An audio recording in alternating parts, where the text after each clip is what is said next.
We're live. This is it. We're live. I see that the first few people are already online. Give us a thumbs up if you can hear us well and see us properly. We'll kick off in a few minutes. We'll just wait for a few others to join. You can already start putting your Questions in the chat. yes. So if you got any burning questions, we're going to answer them. Most of them is in the chat. Put it there. Yeah. Curious where you're from. We also What have you want to know. Yeah, we also have some questions prepared, which we'll definitely try to answer, that have been popping up over and over again. But do leave your questions here. Then we'll get straight to those as well. In this YouTube live stream about the crowdfunding of TILER. I see people are... And in any case, if you need to jump out, we will record it and share it afterwards to make sure that anybody can get access to the full stream. Yeah. You can also find our contact details in the comments in the description below. You can find our website, direct email, phone number, a link to book a direct meeting with us. Oh, yeah. And we'll get the national fire practice alarm on the background in Holland. We should have known. We'll close the door. This indicates it's 12 o'clock. It's 12 o'clock. First Monday in the month, I think. It's 12 o'clock. So we'll start in about a minute. In the description of this live stream is also the link to the Crowdcube, to our campaign page. And in the campaign page on the bottom, there are also a few downloads, like a pitch slides with some more detailed information and some technical fundraising related information as a separate download. So we are not gonna go through those slides in this stream. You can download them there and have a look afterwards. But I think this live stream is mainly about meeting us as the founders of TILER, tell you a bit insights about the background, where we came from, what the plans are, and of course your questions. Yeah. Let's go. We thought it would be nice to kick off telling something about ourselves, because that's not really covered in the Crowdcube page too much. Yeah. Start off yours. Who are you? Yeah, I'm yours. I'm in charge of the technical part of TILER, so I'm the CTO. I have a background in mechanical engineering and in electric vehicle development. So I think my biggest role was with eTurgo, where we built an electric e-moped or scooter. If you happen to be in India anytime, you can find it on the roads everywhere there. It's now owned by Ola Electric. It has been a great journey. Learned a lot about electric vehicle development in general, lithium batteries, charging batteries. My main responsibility was the powertrain. We did our own battery management, battery packs, custom motor controls, electric motor, the entire drivetrain. But now here with TILER, I hope to go beyond making just another electric vehicle or e-bike or scooter, but actually make a product that potentially touches everyone using a light electric vehicle. Just simply the way we interact with our vehicles, because charging them is a little bit of a hassle, and it's a pain in how we use our vehicles, and we hope to change that a little bit. That's my personal motivation for this journey, and I'm looking forward to moving on with this. Yeah, cool. So I'm Oliver, the other founder. I'm the CEO. I joined TILER. I will join a bit in the history of TILER after the introduction. But I joined 5 years ago when it just started as a company. My background originally is business and corporate finance, but after 5 years of working for a private equity venture capital firm, I deep dived into the startup world. And I've been doing that since early 2006 in several companies, all tech companies, and a single founder with founding teams. This is like the third company that I really started from scratch. Most of them were hardware with a bit comparable ecosystem of contract manufacturers, distributors, and it's all about innovation and sales at the end. And I really like to be an entrepreneur, to be all around there, to get it alive, to boost, to build the teams, and to get an innovation to the market. That's what I really like. And 5 years ago, when I met this project, at that time it was a project. It was patented by the TU Delft, and there has been a lot of research done of what would be the best way of charging light electric vehicles. And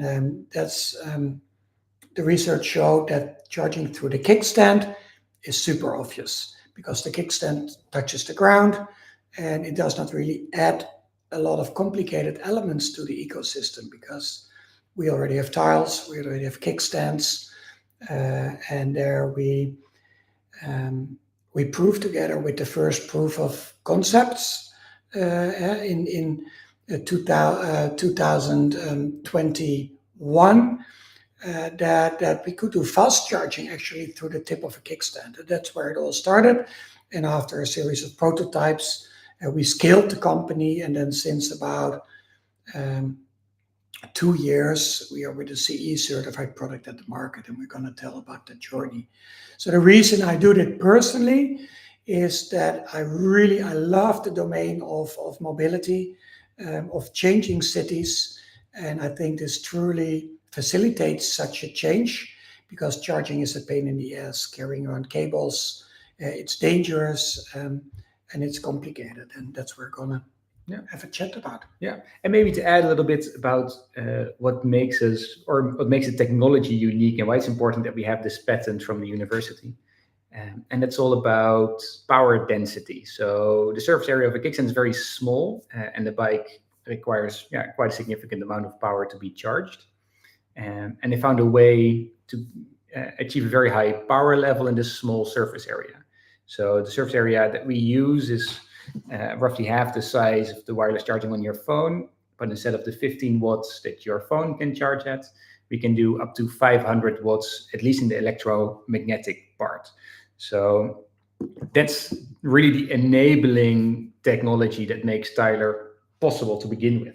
Yeah. And we're very grateful to have such a technology trusted to us and to bring to market.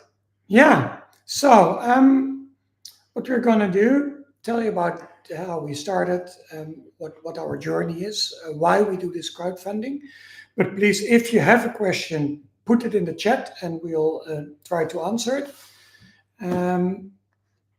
That's it. Yeah. So where did it start? I think we already kind of covered that. So we are from the Netherlands. We are from Delft, Technical University of Delft, and we have been in the ecosystem of Yes Delft, which is a well-known incubator place of hardware companies in the Netherlands and internationally. And maybe we should tell a bit for the people who don't know about the market.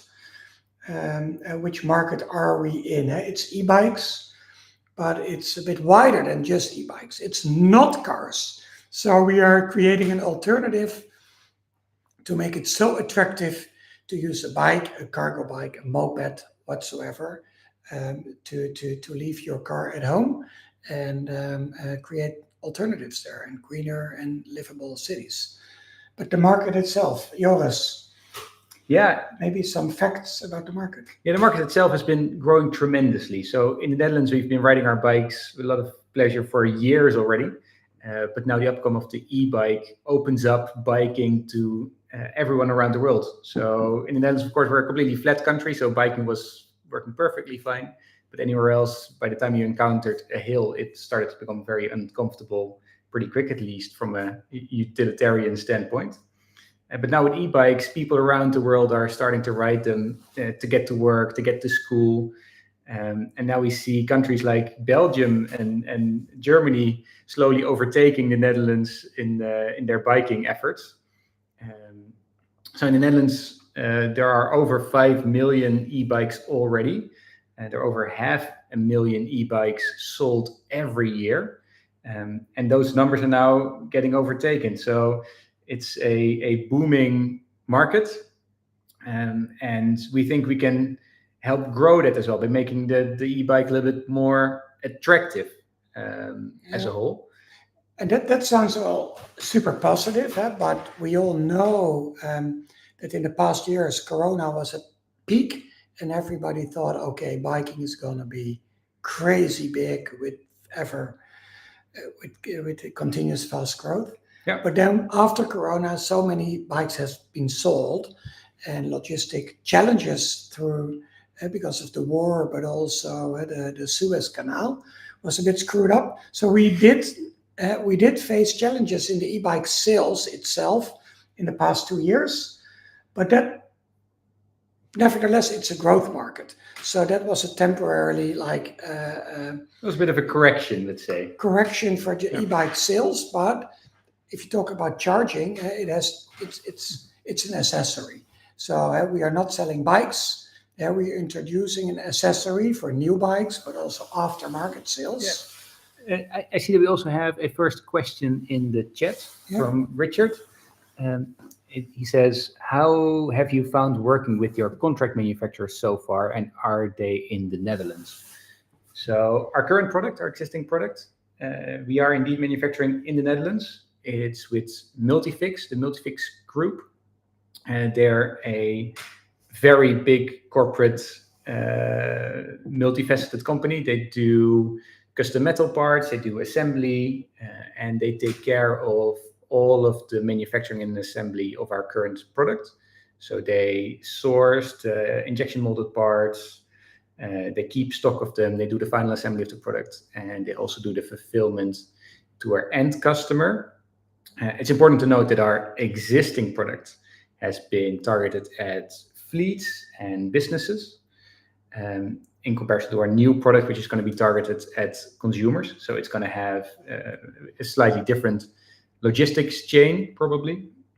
But until now, we're very happy with Multifix as a manufacturing partner. Yeah, and that's my background. So my first company was in medical devices. So I've always been facing this dynamics of what is your core business and what you really focus on in your own team. And we truly believe that it's innovation, it's quality, and sales. And in order to go to the mass market, it's super important to build a long-lasting relationship in your supply chain and make sure that you can scale rapidly, and logistics, assembly, end-of-line control, to do that with the right partners. Yeah. It's definitely important to understand that we do not aim to do the assembly ourselves. We're also always going to be outsourcing and the operations as much as possible. Of course, we're going to help out with the setup because we do the design of the product ourselves. Yeah. But then we outsource the production and the fulfillment because there are a lot of great companies that are very good at this and can also scale much quicker than we ever could. And how many people in the company? It's a question from Harry Yale. Yes. Hi, Harry. Thanks for the question. So what we do is we try to not burn too much money when it's not needed. So what we did in the previous rounds, in order to have the product that we have in the market at the moment, we had a team with all the IP has been developed in-house. So the R&D, the engineering, that's with electronics, firmware, software, product design, has been done in-house. So at the peak, we had about 10 people in the company. And the product at market, when that was completed and in the market, we kind of scaled down again. And currently are with 3 full-time people. And after this funding round, of course, depending on the amount being raised, we will scale again for the TILER Compact, because the basic stuff has all been done for the TILER Compact, the systems design, the first testings. But for the design for manufacturing, we will grow again, roughly in the end of this year towards 6-7 people. and with still a bit more focus on, let's say, 50% on the more technical stuff, and about 40% on commercial. And in 26, because we need about half a year to bring this market to ship it, and then it will be roughly 60% commercial, and 30 to 40% more technical. Yeah, and it's important to note that the original engineers, and we have agreements in place with them, so they are still available to us to help out with this new product. So they have they work for a different project at the moment, but once we get going again, we can still lean on them for their experience in developing the first generation products. Yeah, and I can tell you that Joris is quite a wide experience. So Joris has a mechanical background, but for Etergo was very much involved with the drivetrain, the battery management system itself. So to touch the electronic design, the full process design, all that knowledge is very much with us and not with consultants. Okay, let's jump maybe into what did we achieve. We have a special guest today. Oh, Mark Zuckerberg. Hi, Mark. With the question of whether we have any competitors so far. Yes, we've got the cables. Cable charging is, of course, the number one competitor, because some people say, why wireless? Because you can charge it with a cable. So that's, I would say, the number one competitor. We'll get back to that later. What the game changer is of wireless versus cable. But is there wireless competition? Of course, because wireless inductive charging is not something that we invented. But Joris, maybe you can. Yeah, so there are a few companies that make proprietary solutions for wireless charging. For example, in docking station for free float sharing bikes in public sharing schemes. But there's no one that makes a solution for home charging, as far as we know, that's wireless. And there's definitely no one charging through the kickstand using a tile. So there have been prototypes and early explorations that we know of, but we own the patent to the concept of charging through the kickstand using a transmitter tile, and specifically the technology that enables to achieve a high power density in that application. So we don't have any active competitors. We would love to have some competitors or people that help grow the market as a whole. So we are also participating in the work group for standardization, and our main vision is that we want wireless charging or charging through the kickstand to be a thing. We love more people to join that. Yeah, and sure. What helps going forward, because while at the moment cable charging is wild west, there are so many plugs and charging protocols, which makes it a bit hard at the moment to get to a universal charging solution. But there will be, and also Bosch, who is the main player. Everybody talks about USB-C, but in terms of a market standard, there's also another one, CHAdeMO, which is embraced by Bosch. So probably within the next year already, there will be access to standardized protocols that we can use in order to have access to the large market and the protocols, and to supply the Bosches and the others with a competitive charging solution. And once again, the main difference is that we are really thought leader, I would say, globally in high power density. So charging up to 500 watts through such a small unit with a free placement on the tile. So we don't need specific bikes. So we fit any e-bike aftermarket. And I think, that's a game changer. Yeah, I see we got another question from Richard. Shall we keep diving into this question, or first touch specific topics? Yeah, I think this touches on a topic that we had in mind. Okay. So his question is, what do you see as the barriers to adoption, plus what are the main risks / issues you are facing / overcoming? And I think in what you just said, there's a nice segue to general compatibility. So like we have to connect to the bike, and for that we need to be compatible. We need to correct plugs, we need to correct charging protocol, and that will be an operational challenge, an engineering challenge, but it's also where we already have a lot of experience with our previous products. So our previous products, so maybe to start off, we connect directly to the wiring loom of the bike. So you mount your kickstand, we provide you an adapter cable that plugs into the wiring loom, and we currently offer 16 different adapter cables. And with that, we cover about 85% of the market in e-bikes. And that's because compatibility is with the powertrain solution, not necessarily with the bike. And there we are lucky that some of the bigger powertrain players cover a very large portion of the market. So that keeps it operationally. Maybe in addition to the technical thing, it's also just money.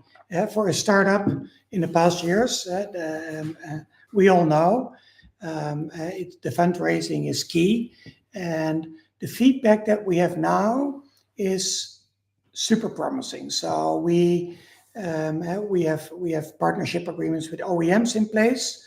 And last week we were at Eurobike, the largest bike fair in the world. We presented the TILER Compact, and to be honest, the feedback is crazy positive, but we all know you need money. So one of the barriers is money to roll out, not just to bring them out in the market, but also to reach the dealers.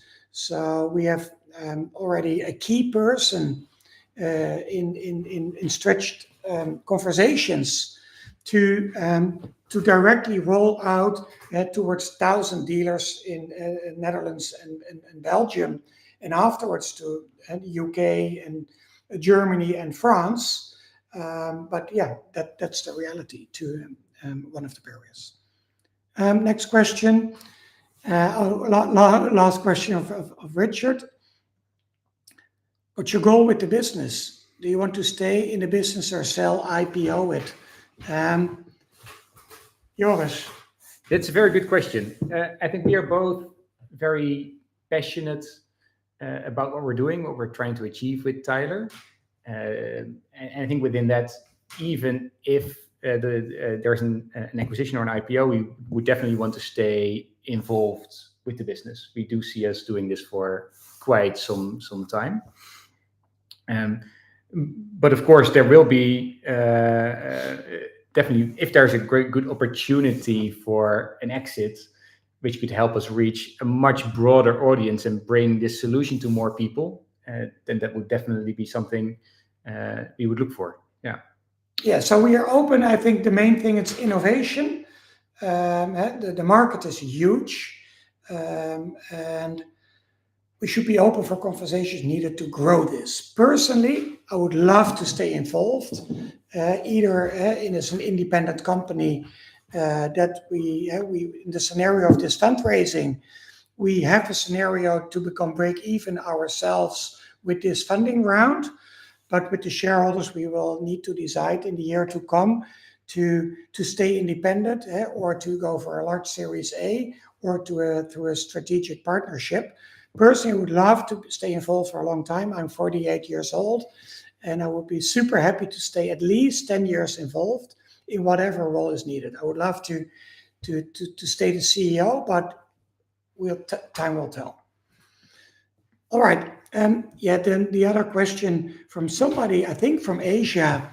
What is your company's annual sales forecast and net profit rate forecast in the 5 years?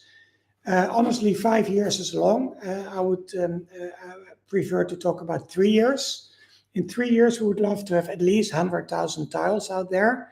And for next year, we want to do the first batch of at least 1,500 sets to be sold.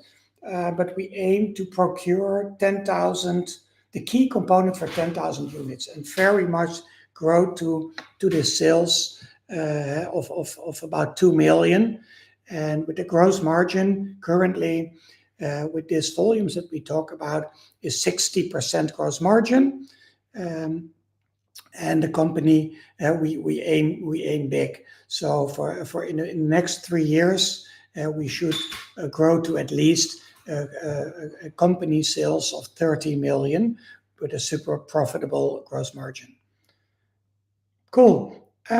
It's 25 past 12 yours. Yes. So we have a few topics. The TILER Compact. Maybe tell a bit about the feedback we got at the show and the growth strategy that we have. Yeah. Is that an idea? Yeah, let's maybe look at it from the context of TILER Compact and maybe explain a little bit what TILER Compact and why we even call it TILER Compact. Because we've been in the markets with what we call the TILER Uno for a few years now. That's the original product, original concept from the university, which evolved over time and evolved into TILER Uno. But there the transmitter tile is thick. So it's about 6 centimeters thick.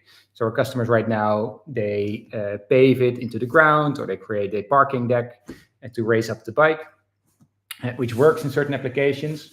But it was always a big bottleneck for broader rollout because it involved a lot of operational effort on our customer side to implement the product. And TILER Compact is based on a new engineering effort where we decreased the thickness of the transmitter coil where it's almost completely flat, or at least flat enough that you can put the transmitter tile on the ground without any digging or raising up the bike. Yeah, it's like a charging pad. It's like a charging pad. A bit pad. more than 1 centimeter thick, and you cannot just have a single pad, but you can, it's modular to click it into a strip or call it a mosaic. If you want to have 2, 3, up to 20 bikes connected with a plug to the grid. Just only one plug, 20 in a strip, and you can put it on the floor as a pad, but you can also mount it with bolts attached to the ground.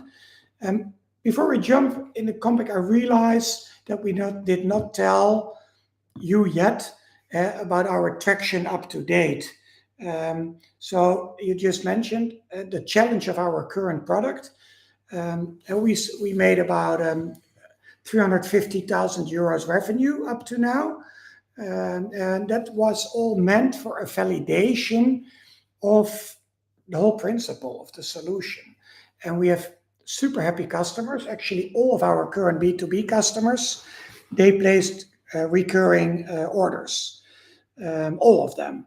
And they loved the product, but the current product was a bit hard to install and a bit too expensive. To give you an idea, the current product for a set of the tile plus the charging kickstand, because that's the set, costed about 750 euros. But on top of that, you had the deck or the installation costs.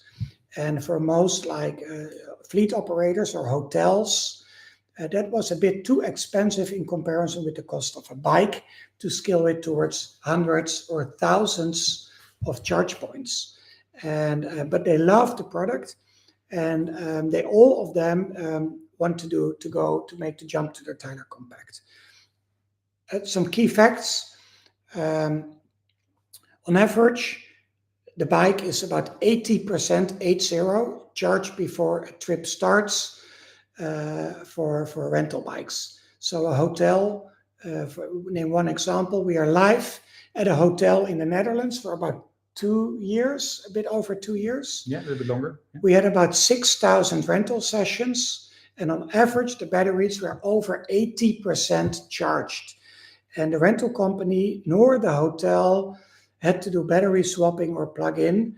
It was, we proved that the bike users intuitively used it correctly. They understood it. They get the feedback of the LED light when they park it on the tile, and it starts charging automatically. Yeah. So this was a great confirmation of our initial worry. So when we started the TILER journey, our biggest worry was, will users actually place the bike correctly? Will they put the kickstand into the yellow target square? is the user experience acceptable, and does it actually work for people? And that we've now proven very comfortably, I would say, over the past few years. In four countries, also municipalities. So we are scaling in Ireland with ESB, the former utility company, and they did a huge technical due diligence on us. And this is a pilot because they are like the infrastructure provider for shared light electric mobility in Ireland, and with the intention to roll out across Ireland. Another example is with a fleet operator in Munich, the city of Munich, where our customer won a tender, and the municipality of Munich, they required wireless charging in the infrastructure for the shared cargo bikes. Shall we jump to the TILER Compact again? The transition from the TILER Uno, the current product, to the TILER Compact. Yeah. So our biggest learnings were that it had to be much easier to install. So no more digging, no more platforms, and it had to be much more affordable. And I think we managed to fix both of those limitations to growth with the product. So it's now flat enough that you can just simply lay it down. If you want, you can screw it down to the ground so it's no one can steal it. The cost is now an order of magnitude lower because we optimized the electronics considerably. We simplified the product a lot. So I think we can openly share, because we published the aimed pricing. So for the set consumer retail price, including VAT, it's between the 300 and 350 euros, a bit depending also on the country. But B2B, to fleets, we sell a whole set for around 200 euros. And with these volumes that we aim up, that we just mentioned, there's a gross margin of 60% in there. So we got the feedback that this pricing is super competitive, that opened up the market. Yeah, definitely. It's also a pricing that suits our aimed retail channel. So we see the number of watches dropping down. So either we should add some new. It's 12:30. I suggest we take maximum 10 more minutes. So if there are other questions, put it in the chat.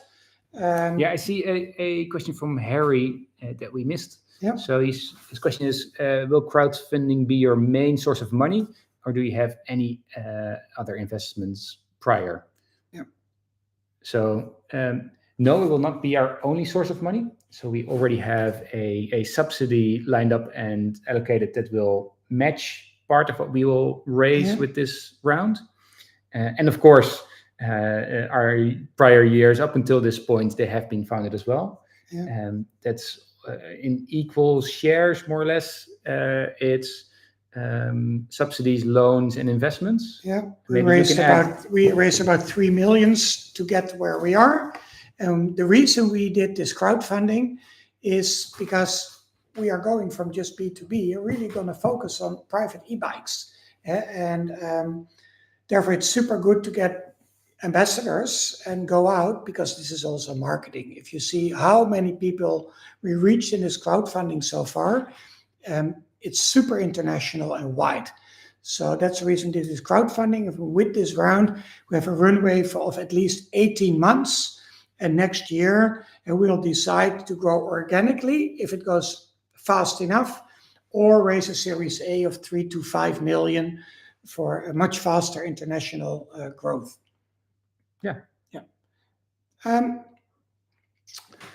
In terms of sales, we did not mention. So right now, the current customers that we have will place recurring orders for the TILER Compact. So they will join our ride there. They're incredibly impatient. So every time they're now ordering the existing product, they keep asking when they will be able to order the TILER Compact.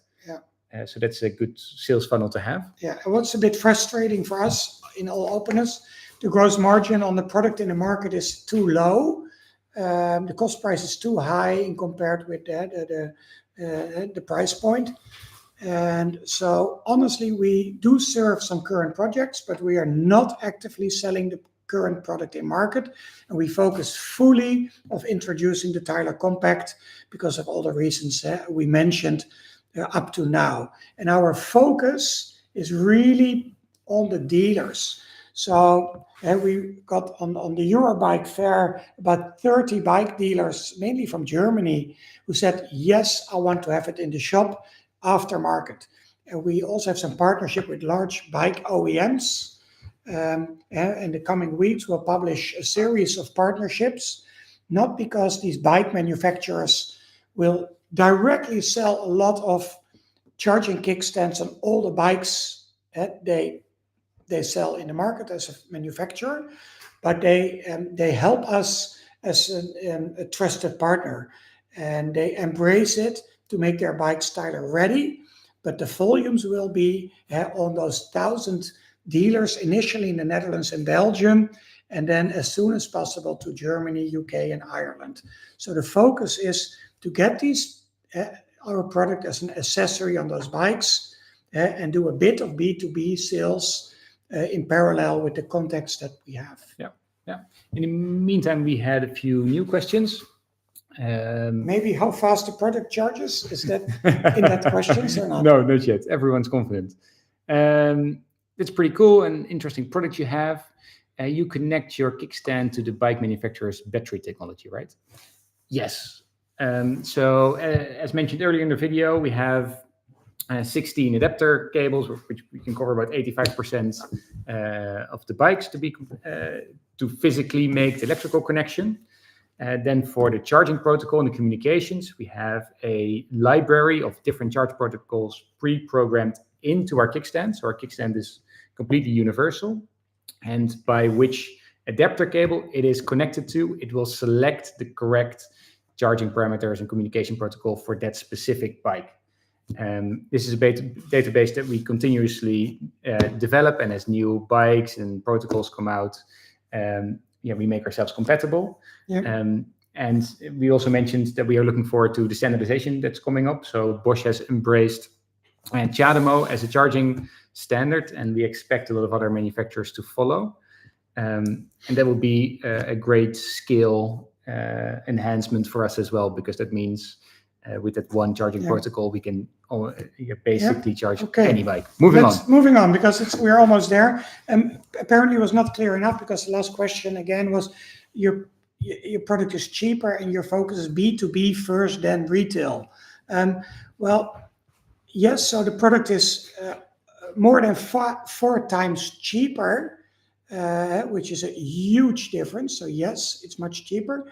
Yep. The other one is actually no, the focus is retail. So we will not sell direct to consumers, but we will mainly sell through dealers and some partnerships with OEMs. But a dealer means not only selling bikes in a bike shop, because many dealers, they are also, especially the larger dealers, doing bike rentals or selling fleets to corporate fleets, which means that the big dealers, you'll access both the individuals aftermarket, but also with those same dealers, access to rental and B2B. Yeah. And with the current pricing, we think we can leave enough margin for the dealer to motivate them to really sell this product and make a margin there. We also had another question. How long are we supposed to hold stocks before an exit opportunity? I think that's an important question to address. So earlier in the video, we already mentioned that, yes, we are open to an exit opportunity. Of course, it's always difficult to tell when such an opportunity would occur. And I think for us, it would make most, we are open to this because we want this technology to be available to a lot of people. And I think step one is that we show that the market is there and that we have potential as a product for these opportunities to arise. Important to note, there is no exit opportunity in the pipeline at this moment in time. But there are definitely a lot of potential exit partners that could be interested, of course. Definitely. Yeah. And probably not a bike, OEM, but the chances are much bigger that it will be big companies in the drivetrain technology, battery technology, into that direction. Yeah. Richard says he has to leave, I see. Can you share the video, please? Of course. We will, how can we do that, Joris? Like the recordings of this video? Yeah, this video will remain available on our YouTube channel. So you can simply get back to our YouTube channel, watch it there. To the people who we already have contact details for, we will be sharing that link again through email. I think we'll also be posting the link on Crowdcube directly. Yeah. But as a general reminder, our contact details are in the description below. So if you open the description, you'll see our website, the Crowdcube, our direct email address, so you can always reach us at... And even a phone number is in the description. Yeah. So feel free to call us, email us, download the pitch deck, ask questions, because I think if you're interested, let's also have a one-on-one conversation. So this is an open invite to one-on-one follow up on this video. And we are halfway in the crowdfunding now, and also about halfway in the funding. And typically you see smaller tickets in the early crowdfunding and the larger tickets towards the end, which needs one-on-one explanation, which we're super happy to do after that. Is there anything else before we round up, Joris? What did we not address? Two most asked questions is, how fast does the product charge? And is it efficient? Yes, we charge as fast as a cable charger, and induction is super efficient. So it's a myth that induction charging always loses a lot of energy. The other question, can it fit any e-bike? And yes, that's the whole beauty of this. We fit any e-bike to make that compatible, both aftermarket and through the OEMs. Yeah. And maybe to emphasize the efficiency standpoint, like we've tested the technology in the TILER Compact to be up to 95% efficient in a bench test, and our professors that invented the original patent have shown it can be up to 97% plus efficiency. 97% efficiency in the magnetic field, I think. Yeah, that's beautiful. Yeah. Cool. Okay, last one. In terms of investing, if you invest through Crowdcube, you get the same terms as institutional investors. We only have one class of shares. You don't have voting rights, because then it gets crazy in the shareholder meetings. That wouldn't work. But in terms of economic rights, you get the same kind of equity as the other shareholders right now in the company. So thank you so much. We are straight in time, 40 minutes. And it was great having this live stream. And I actually like it. Maybe we should do it again before the end of this campaign. Yeah, definitely. A lot of good questions, a lot of interaction. Yeah, and quite some attendance. So that sounds good. Feel free to reach out, and hope to meet you soon. Bye. Hey, bye-bye.